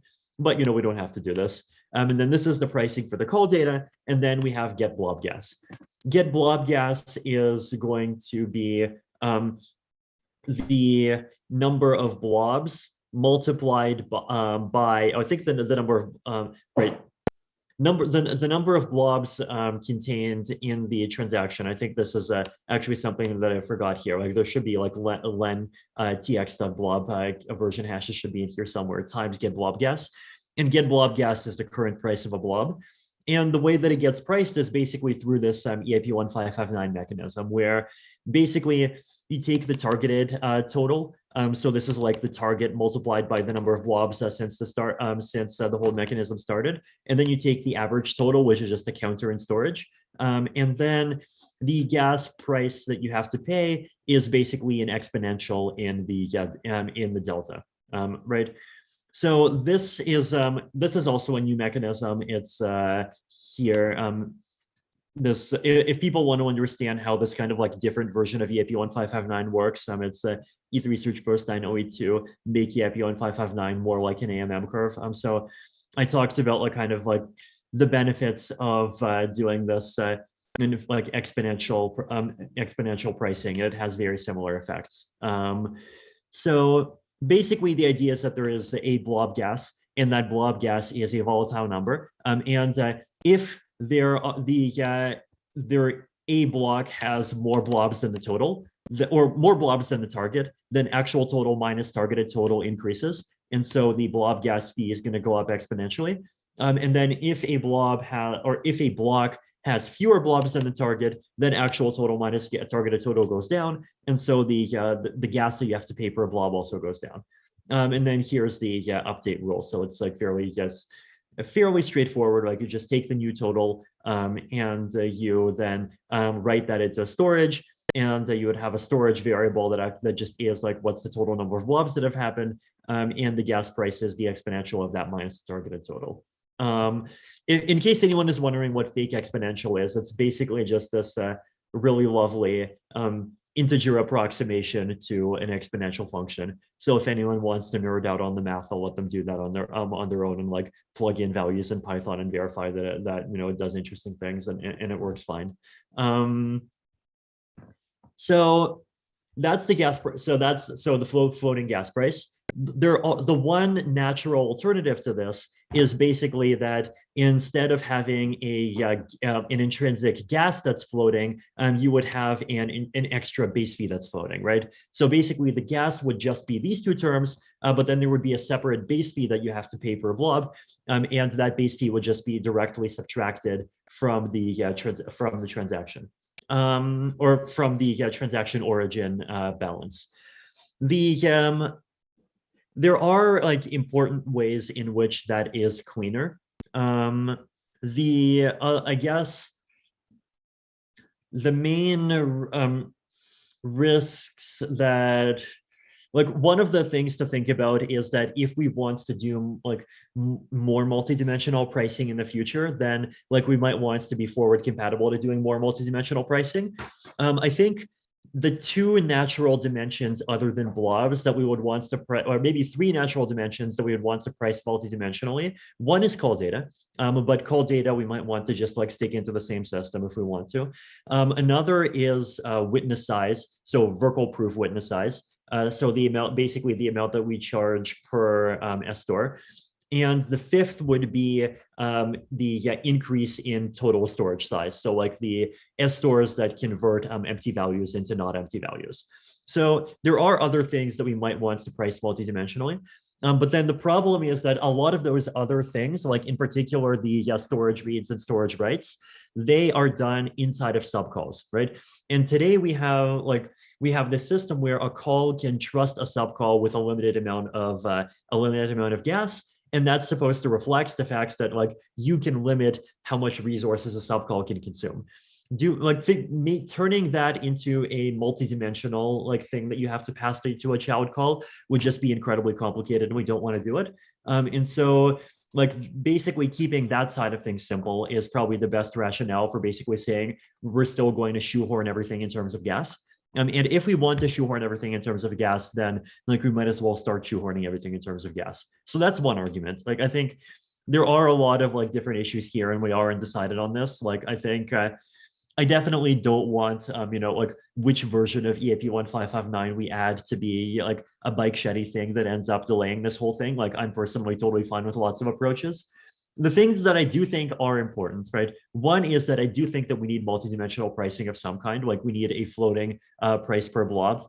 Because if we don't have a floating price per blob, then like either the price is set too high, and these transaction like people don't use this nearly as much as they could, or the price is set too low, and that like basically ends up kind of breaking the market, and it turns into a priority gas auction, which is not very nice. So like I think multidimensional pricing is important. How we do it is less important. I definitely think that like it would be really lovely if we can start actually using Ethereum state to store things instead of just like continuing to shove this kind of like imaginary implied state into block headers. So I'm trying to push things in that direction. But otherwise, no strong opinions. But I guess let's see what other kind of rationale things are there. So we have this there's this nice section that basically talks about like what parts of the full PBS Danksharding vision this EAP already implements, and what parts it doesn't implement yet. So the new transaction type already there, all of the execution client logic already there, all of the execution consensus client cross verification logic already there. The layer separation between beacon block verification and the way that blobs will be verified already there. Most of the beacon block logic already there. The one thing that the CIP does not include in its current form is the low degree extension of the Kcgs, which, as we mentioned, we needed for 2D sampling, but like that's not very hard. Self-adjusting independent gas price already there. Things that are not there: low degree extension, actually doing data availability sampling, PBS, which we actually need to avoid requiring individual validators to process like 32 megabytes of data, and like some form of proof of custody, like rows and columns, the stuff that Danksharding talked about, is also not there. I'm also trying to kind of set the stage for some longer term protocol cleanup. So adding an SSZ transaction type, and basically hoping that we can start the migration to transactions being SSZ. A cleaner gas price update rule. So there was this post that was, I think, mentioned. It was trying to remember what this was. It's like, okay, I forget what keywords to search for, unfortunately. But if people remember, I made this post back in August when EAP 1559 first happened. And one of the things I basically talked about how, why did average block sizes increase by 9% after London, despite nobody intending it? And it turns out that there are like weird EIP 1559 properties that made it happen. And one of them is that like it doesn't actually target the target because of like weird AMGM inequality things. Because of like if you have an empty block followed by full block, 7/8 times 9/8 is 63 or 64, and so the gas price still drops, or base fee still drops a little bit. And like these exponential pricing rules, it's very it's very easy to understand why this pricing rule actually forces the long-term average usage to equal the target, which I think is like a really nice property. And it also uses storage instead of like header fields. So, if we like it, then it's something that we could end up like bringing into base fee adjustment as well. Or, we could end up like coming up with other formulas in the future too. So they're basically like, there are some, like the EIP is on the path both to Danksharding and both to some other things that like I think we might eventually wants to do already. And I do think that like there aren't lazier ways to do a lot of these things, right? Because there aren't lazier way, like,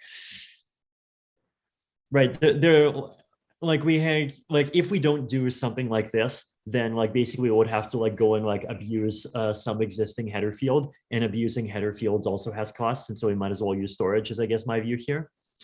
Okay, so I feel like we've covered the EAP and the rationale, right? So like it's what clients have to implement for verification is, in my opinion, like once again, surprisingly easy, because all you would have to do is create a new EAP 2718 transaction type. You would have to, on the execution layer, you'd have to add a couple of free compilers. Those free compilers are pure functions. We've done those before. And then on the beacon chain side, we still just add one field, add one struct and a couple of checks. So on the verification side, it's actually not that hard at all. Oh, thank you. Yeah, Kevandre had the Reddit post that I mentioned. But the part of this EAP that is harder is like the block construction, right? Because when you construct a block, you now have to, like, when you process a transaction, when you get a transaction from the network, you get one of these, and then you have to do this through your validation function, and then you have to stick this into the execution side, and then you have to stick this into the beacon side, and so we would need to do like some extra execution and beacon chain communication for that. I mean, my honest opinion is that, like, I think if even the block creation stuff is ready in only one pair of clients, like by the time the EAP happens, like that's not even all that bad, right? Like I think like it, as long as there exists some channel by which users can or like roll-up teams can submit these transactions that get included, then we still get the benefits. But like it does have this property that it's higher, like basically the complexity ends up being concentrated on the block creation side, which doesn't have like, consensus failure issues, a lot of these other issues, and the block verification is like simpler than expected. On questions, yes. Okay, how much time do I have? Time out. Oh no, I thought it was, okay, fine. 20 minutes. Okay, sorry. We had. Oh no, okay. Am I correct in understanding that Danksharding isn't really sharding? There's one monolithic shard that has its data spread out. There's one monolithic domain, there's one monolithic thing that has its data sharded out. So it's still sharding. So it does preserve, like, I think what to me is the core definition of sharding, which is this idea that you have a blockchain where you don't need any single node to process all of the data. Like that's been the definition I use for like what sharding is almost since the beginning. But like I know that the term does have like different connotations in different people's heads. So whether or not it is, I guess you decide. Okay. Proto said that there's an argument that you can use to call it sharding on the network layer, but the execution consensus looks like a single large sequence of blobs.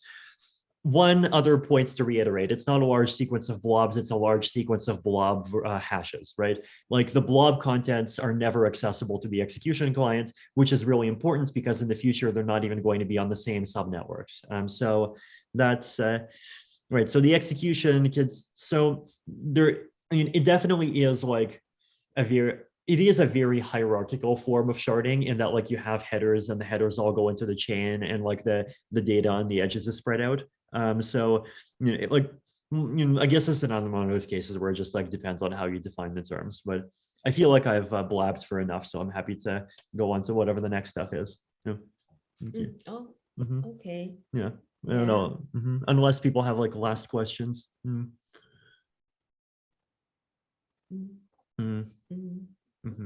So now it's the QA and engineering discussions. Okay. Like, so we had like two topics that I mean, all of these are still part of the Danksharding and sharding and the future roadmap things. And so this is the time that if anyone have any question or feedback to these two proposals, then please raise your hands. Anyone? Or just unmute yourself. Or it's too much content as in the past 2 hours.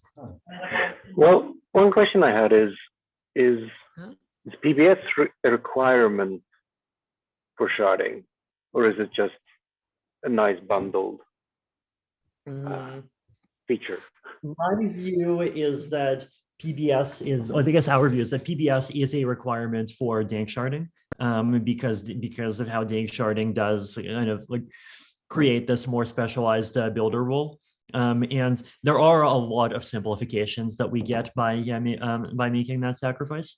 So it is a requirement for like the full eventual sharding, but PBS is not a requirement for this pre-EIP. So like we do we do have like basically still years to figure out PBS. Not that many years. Not many years, true. Like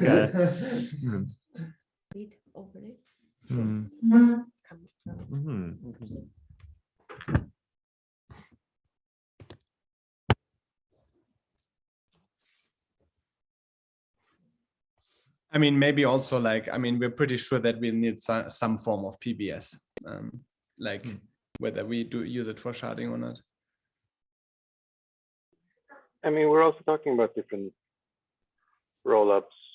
This kind of reignites the idea of different execution engines. What's happening on that front?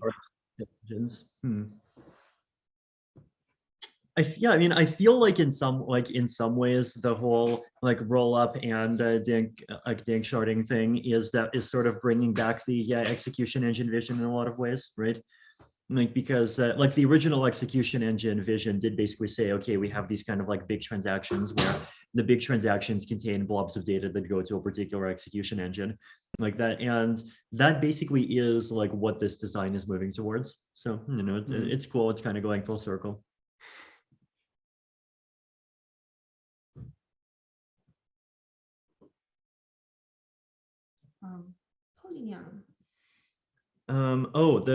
Yes, Polina asked about the trusted setup ceremony. Yeah, okay, so this does require a trusted setup ceremony. The good news is that it requires a trusted ceremony with a much lower degree than the trusted ceremonies that are done for ZK snarks, because we just need it to be big enough to handle like the maximum size of a blob that we would eventually wants to get to. And I do think that there are good rationales for like not having the blobs big, basically because like the way that this design works, right? Like you pretty much have to either use a full blob or not have a blob, because if you use only part of a blob, you're basically still paying for the full blob. And I think one of the reasons why we were okay with making that trade-off is because there are fixed costs associated with sending a transaction, sending a batch in a rollup already, right? Like in the ZK rollups, like it's super high. It's like in the hundreds of thousands, and then even in optimistic rollups, it's like 50 to 100,000.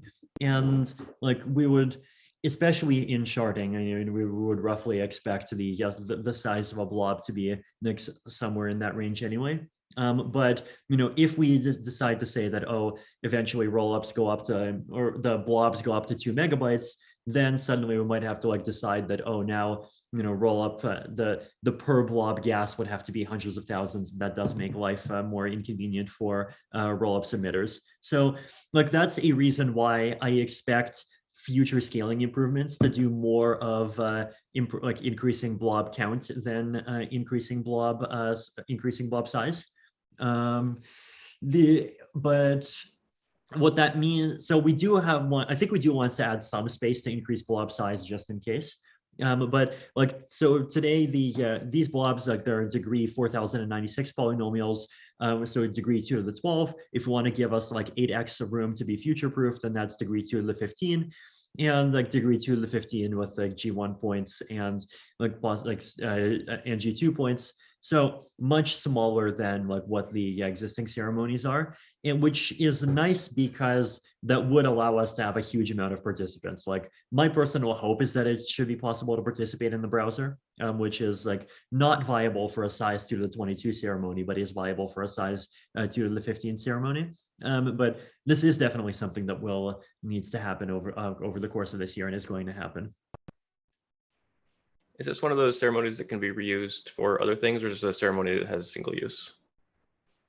It can be reused. Well, actually, I guess, okay, so one argument for what it's more like we can build on other people's ceremonies. I think that's probably what we will do. But it'll be harder to reuse after because like if we do make this choice to make the size of the ceremony small, then anything that we add will not be useful for ZK Starks because ZK Starks do need bigger ceremonies. Yeah, it's universal, so Right. it's just powers of tau, but it's not really practical for snarks because the circuits would have to would be extremely tiny. Right. I mean, I guess like there might be some like weird halo pairing thing that could do small circuit sizes, but like I don't know, if you do that, then you might as well just use IPAs.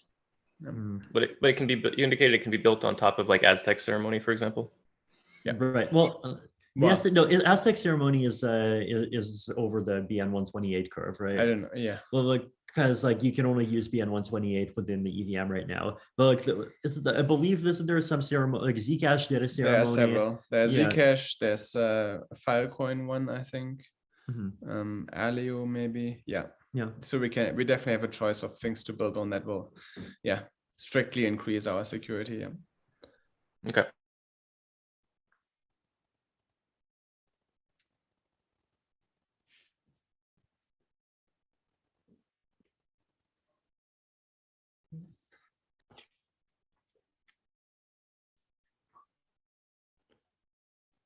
Trying to understand this question. When the rollup chain makes synchronous calls to the main chain for other rollups, this will be published separately as like is this like when you try to do like some kind of like synchronous cross rollup communication? I mean, so what I said in my presentation was that with this you could have synchronous calls between ZK rollups and the execution chain. And the reason for that is that all the data to make everything you need to make a ZK rollup block valid can be in the same transaction, right?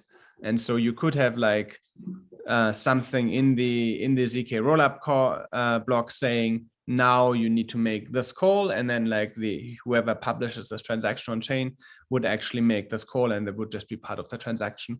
So basically what would happen is all the ZK rollup part would only be published on the data shards, but this synchronous transaction clearly that would be a call on the L1. So that would be a call that this ZK rollup management contract is forced to make directly on the L1. That's how it would work. I don't know if any of the rollup teams have thought about these kind of transactions, but I thought it was very interesting that this would become possible.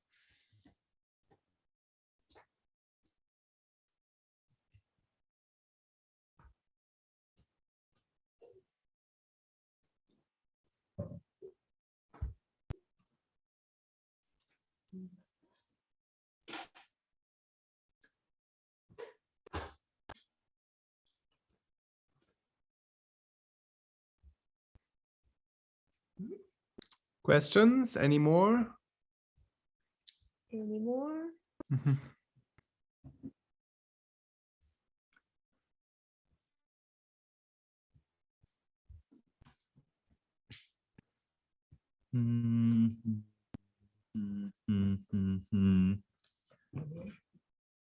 There was a question about what implication does random data availability from Alex. There's a new message. Too much information. Need time to process before I start complaining. Yeah. What implications does random data sampling have for peer-to-peer network throughput? Yeah, I think like the way that we do data availability sampling is still like under discussion. Like there is a subnet-based approach, and then there is a DHT-based approach that feels cleaner but relies on the assumption that we can make DHTs that support extremely fast publishing inquiries.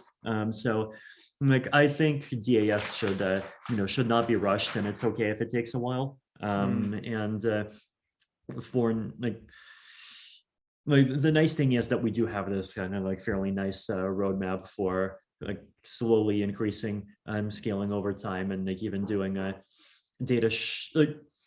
having some nodes start data sampling before other nodes do, and all of those things. So yeah, it's still early days for DAS.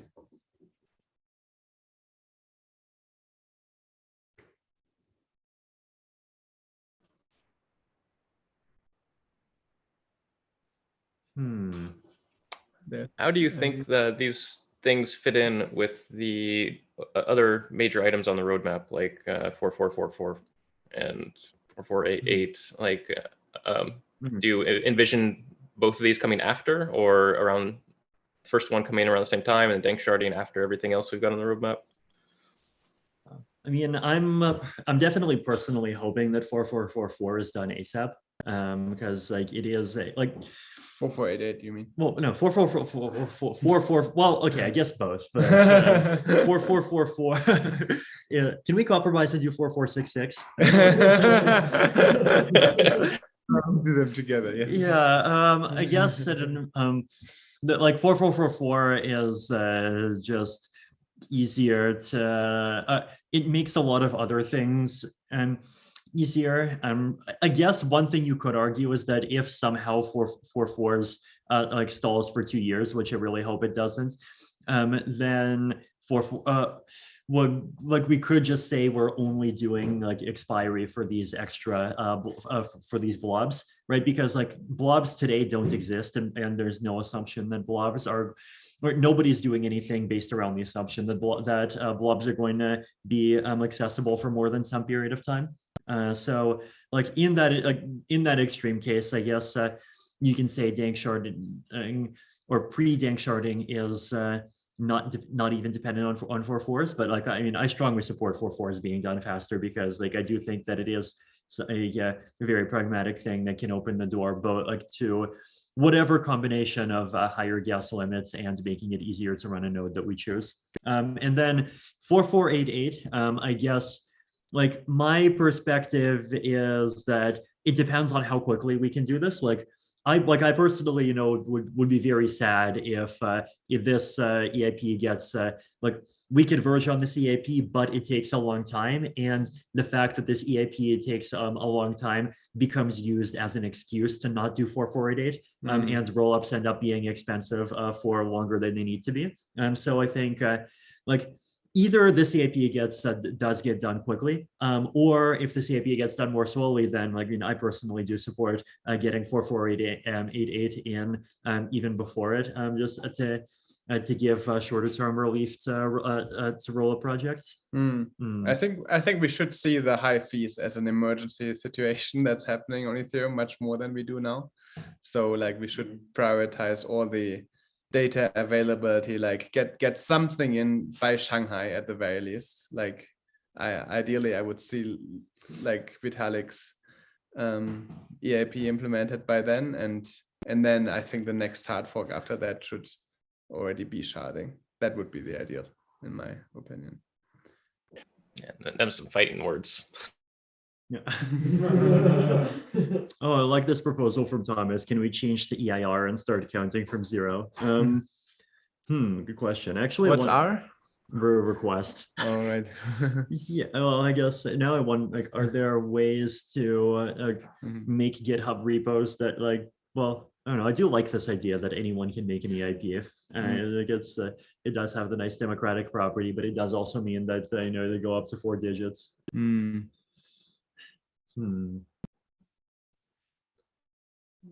If we Most want of the to numbers aren't deploy- used. We could just redo our numbering system and start going back and using all the unused ones Oh, that's true. Yeah, like just to confuse Yeah. everyone.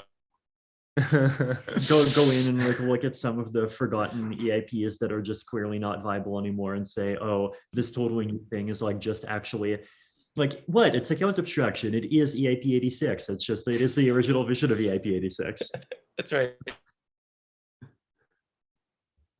And in 2935, which we should also do, is going to be renamed EIP 96. Someone should open EIP to discuss this. Each EIP must have an on-chain signature. Each to submit an EIP, you have to either have 32 ETH or a proof of humanity profile.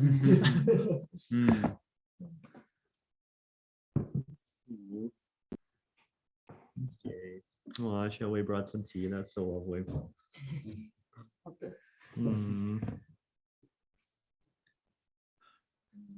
Nice. Yeah. I think Yeah, we are out of time.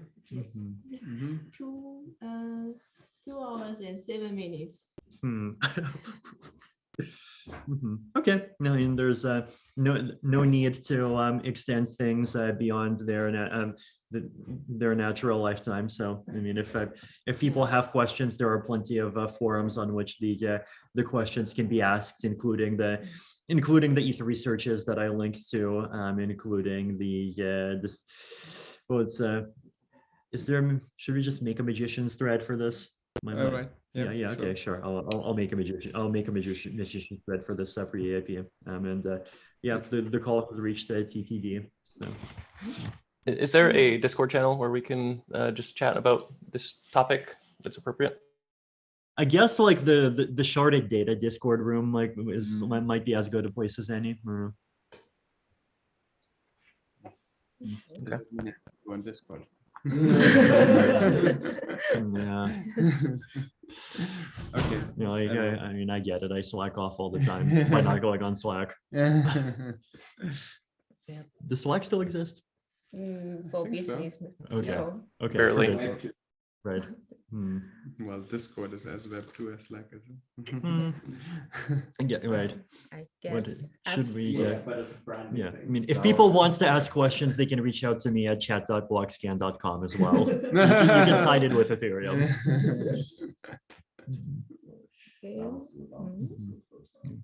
Okay. So I guess after today, everyone knows better about the Dankshard situation. And if you have any question, ask George. Oh yeah, you never explained the joke. By the end, I was promised that by the end of this presentation, I would understand the joke about the title of the talk. What's the joke situation? Just a series of situations. Yes, George. George? What's the George situation? So, but I think it was a misunderstanding. You need to meet George. That's how you understand the joke. Yes, no, George I likes, see. Okay. likes to refer to everything up to and including restaurant orders as situations. Yeah, see, it's more fun when you have George explain it. Okay. Thank you everyone for joining the workshop online in the Zoom and the YouTube viewers and tweet live tweeting. Okay, then thanks Pooja for the live streaming. Guess that's all for today. That's all. Thank you. Thanks. Thank you. Thanks, Bye. Brenda. Thanks, Charlie.